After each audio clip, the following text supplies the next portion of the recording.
थोडा वेळ देऊन हा व्हिडिओ नक्कीच बघा। नमस्कार मंडळी, कसे आहात? मी श्वेता गृहिणी या चॅनल वरती आपल्या सर्वांचे मनापासून स्वागत करीत आहे। आज आपण या व्हिडिओ मध्ये पाहणार आहोत टॉप 25 किचन टिप्स जे तुम्हाला माहिती हवी व आपण चॅनल वरती नवीन असाल तर सबस्क्राइब करा, सोबतच बेल आयकॉन प्रेस करा, ज्यामुळे माझ्या प्रत्येक नवीन व्हिडिओची नोटिफिकेशन आपणास मिळेल। आजची आपली पहिली टिप आहे, जर आपली पचनक्रिया मंद असेल तर लिंबाचे रस व पुदिन्याचे रस एकत्र करून प्यायल्याने पचनक्रिया सुधारते। जर कोणाला पुरळाचा त्रास येत असतील, पुरळाचा त्रास होत असेल तर त्यांनी कारल्याचे रस प्यावे। याच्या नियमित सेवनाने पुरळ येणे कमी होते। जर तुम्हाला चहा प्यायची जास्त सवय असेल तर साखरेऐवजी गुळाचा चहा करून प्या। यामुळे तुमच्या चहा पिण्याचा छंद भी पूर्ण होतो व स्वास्थ्यही चांगले राहते। रात्री कमी खाल्ल्याने आपल्याला लठ्ठपणा कमी होतो, त्यामुळे नेहमी रात्री कमी खायला पाहिजे, जास्त खाऊ नये। जास्त खाल्लं तर आपण लठ्ठ होऊ शकतो। नियमित काजू खाल्ल्याने आपले मेंदू तीक्ष्ण होते व डोळ्याची नजर पण सुधारते। ज्या व्यक्तींना पोटावर झोपण्याची सवय आहे अशा व्यक्तींना लवकर म्हातारपण येण्याची शक्यता असते, त्यामुळे पोटावर झोपू नये। पिस्ता तुम्ही नियमित खाल्ले तर तुमचे कोलेस्ट्रॉल कमी होते, कारण की त्यामध्ये गुड कोलेस्ट्रॉल असते व हे वाईट कोलेस्ट्रॉल कमी करते व हे हृदयासाठी देखील खूप महत्त्वाचे आहे। पिकलेले अंजीर खाणे हे कर्करोगाच्या रुग्णासाठी खूपच छान फायदेशीर ठरते।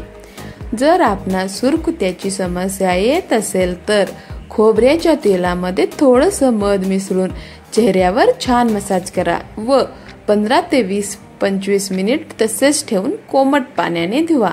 आपल्याला याचा फायदा नक्कीच होईल। आठवड्यातून एकदा शरीराला तेलाने मालिश करा, त्यामुळे शरीरातील आळस दूर होतो व आपण एकदम ताजेतवाने होतो व आपल्या शरीरात स्फूर्ती निर्माण होते, आपण चपळ होतो। जर आपणास थकवा येत असेल तर तुम्ही थोडासा गुळाचा तुकडा खावा, यामुळे आपणास ऊर्जा मिळते, विकनेस कमी होतो व थकवा पण कमी होते।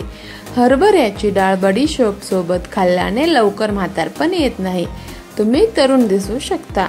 जर तुम्ही दही किंवा लस्सी किंवा ताकाचे सेवन केले असेल तर ताबडतोब केळी खाऊ नये, याचे नुकसान होऊ शकते। गाईच्या दुधापासून बनवलेलेच दही खावा। जर तुम्ही सकाळी नाश्त्यामध्ये 1 वाटी दही घेतला तर तुमचे पोट हे साफ राहते। जर तुम्ही आंबा खाल्ला असेल तर त्याच्या पाठोपाठ हिरव्या मिरचीचा सेवन करू नये, हे आपल्या शरीरासाठी घातक ठरते। भज्जे करताना त्याच्या पिठामध्ये थोडंसं तांदळाचं पीठ टाकावं, यामुळे भजे हे कुरकुरीत होतात।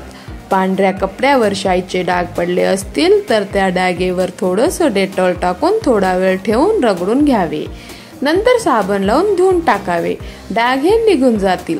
हाताला जर पेंट लागलं असेल तर ते घालवण्यासाठी हातावर थोडं टूथपेस्ट घ्यावे व रगडावे, पेंट हे आपोआप निघून जाईल।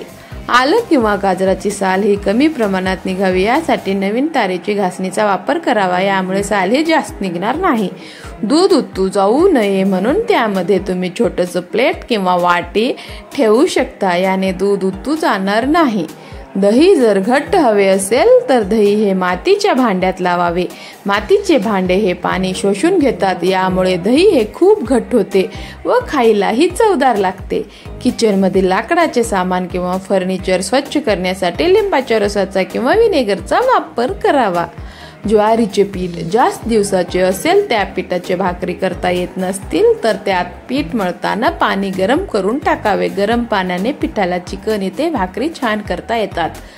आल्याचे चहा करताना आलं हे शेवटी टाकावे, यामुळे चहा फाटत नाही, छान बनते। सुरुवातीला आलं टाकलं तर कधी कधी चहा हे फाटते। जर तुम्हाला हा व्हिडिओ थोडासाही आवडला असेल तर कृपया व्हिडिओला लाईक करायला विसरू नका, सोबतच मित्रपरिवारासोबत शेअर देखील करू शकता। तुम्हाला हा व्हिडिओ आवडला नसेल तर तुम्ही डिसलाईक देखील करू शकता आणि जर तुम्ही चॅनलवर नवीन असाल तर सबस्क्राईब करायला विसरू नका, सोबतच बेल आयकॉन प्रेस करा। हे सर्व करायला फ्री आहे, त्यामुळे तुम्ही हे नक्कीच करू शकता। व तसेच तुम्ही कुठून पाहत आहात हे सुद्धा कमेंट बॉक्समध्ये नक्कीच सांगा। आपला मूल्यवान वेळ देऊन व्हिडिओला शेवटपर्यंत पाहिल्यामुळे आपल्या सर्वांचे मनापासून धन्यवाद।